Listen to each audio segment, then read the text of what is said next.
लीजिए, एक तरफ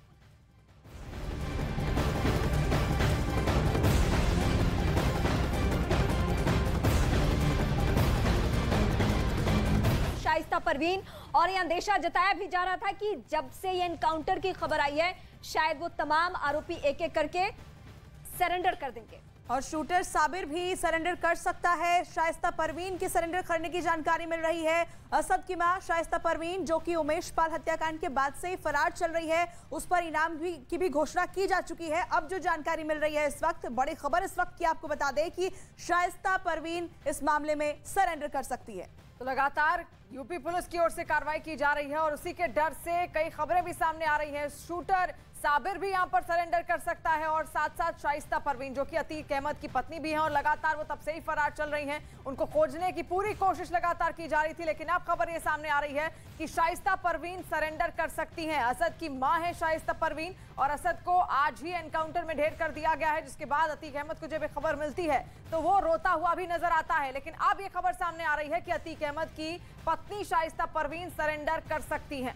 अब सबको मालूम है कि यूपी पुलिस और एसटीएफ का क्या एक्शन होने जा रहा है, लेकिन इस बीच एक सवाल ये भी अहम है कि असद के मौत के बाद परिवार का कोई ना कोई सदस्य नियम के मुताबिक अगर जाएगा तभी वो शव मिलेगा और उसे दफनाया जाएगा।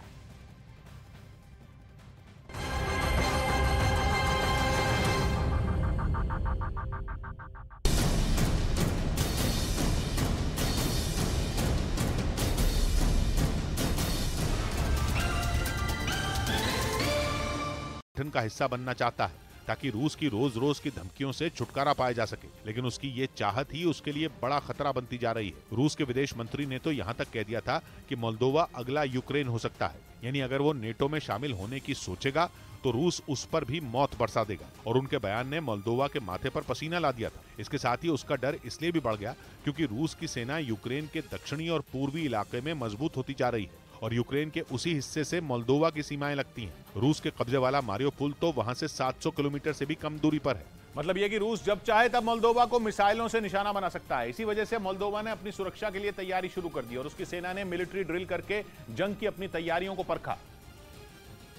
हालांकि मोल्दोवा की ये तैयारी उसी के एक हिस्से ट्रांसनिस्ट्रिया को पसंद नहीं आई, क्योंकि वहां रूस का समर्थन करने वाले अलगाववादियों का राज है। यूक्रेन और मोल्दोवा के बीच मौजूद ट्रांसनिस्ट्रिया के जरिए रूस ने पहले से ही मोल्दोवा की नाक में दम कर रखा है, क्योंकि रूस के समर्थन की वजह से ही ट्रांसनिस्ट्रिया में मौजूद अलगाववादी मोल्दोवा को आंखें दिखाते रहते हैं और एक बार फिर उन्होंने मोल्दोवा की मिलिट्री ड्रिल को तनाव बढ़ाने वाला बता दिया। अलगाववादियों के मुताबिक मोल्दोवा सैन्य अभ्यास करके उकसाने वाला काम कर रहा है। इस धमकी को देखें तो आने वाले दिनों में मोल्दोवा पर खतरा और बढ़ सकता है। इधर दिल्ली के सादिक नगर इलाके के द इंडियन स्कूल में